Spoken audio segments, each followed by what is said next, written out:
Hello, my name is Lily Wall, and today I'm presenting my third physics lab, Black Holes and Orbits. In this lab, I used computational modeling to explore how gravity controls the motion of stars, spaceships, and planets. I'll walk you through the purpose, set up my models, the results, and what I learned. The goal of this lab was to model orbits using Newton's laws and calculate the mass of a black hole. I also modeled a spaceship caught between the gravitational pull of a planet and a moon to see how multi-body orbits behave. The first key concept used in this lab is Newton's second law, which is force equals rate of change of momentum, or dp over dt. We can use this to update velocity and position over time. Another key concept is gravitational force, with force equal to negative g m1 m2 over r squared times r hat. Gravity is always attractive. Finally, forces were broken into a component parallel to the direction of motion, which represents the change in speed, and a component perpendicular to the direction of motion, which represents change in direction. Here are two free body diagrams that represent the forces acting on the different objects in both parts of the lab. In the first computational model, a star orbits a black hole pulled by gravitational force. Each step, the program calculated the force, and then based on this force, updated the velocity and then updated the position. As the star moved closer to the black hole, the gravitational force increased. This increased in the star's speed near perihelion and decreased it near aphelion, the farthest point. The orbit was elliptical, which matched expectations for gravitational orbits. Multiple values of the mass of the black hole were measured by the model.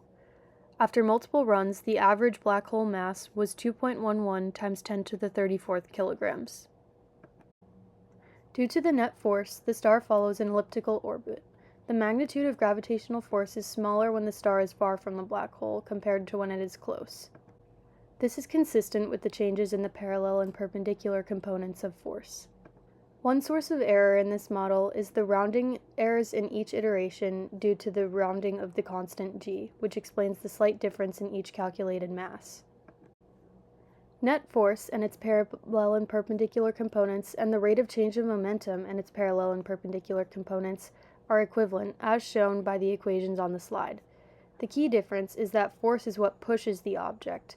Momentum, rate of change, is the object's response to the push. In this second simulation, a spaceship orbited a planet and a moon, experiencing gravitational forces from both. The formula for gravitational force was used to calculate the net force on both the moon and the ship, and from there, the velocity update formula and position update formula were used to update the positions of both the moon and the ship. While I wasn't able to create a clear figure-8 path around the moon, when I entered an initial velocity of negative 21,600 meters per second in the x direction, 3,500 in the y direction, and 0 in the z direction, the simulation showed the ship being pulled back and forth between the planet and the moon. This back and forth motion demonstrated chaotic behavior, which is common in multi-body gravitational systems. Eventually, the ship gained enough energy to escape the system entirely. This imaginary system also has a black hole, in addition to a star, a planet, and a moon. To predict the motion of the entire system, we would have to include all gravitational interactions between every pair of objects, meaning the black hole pulling on the star, planet, and moon, the star pulling on the planet, moon, and black hole, the planet pulling on the moon, star, and black hole, and the moon pulling on the planet, star, and black hole. Some forces would clearly dominate over others. For example, the black hole's gravity would dominate the motion of the star, since black holes are extremely massive in comparison to the other objects, like the planet and the moon. That concludes lab number 3. Thank you for watching.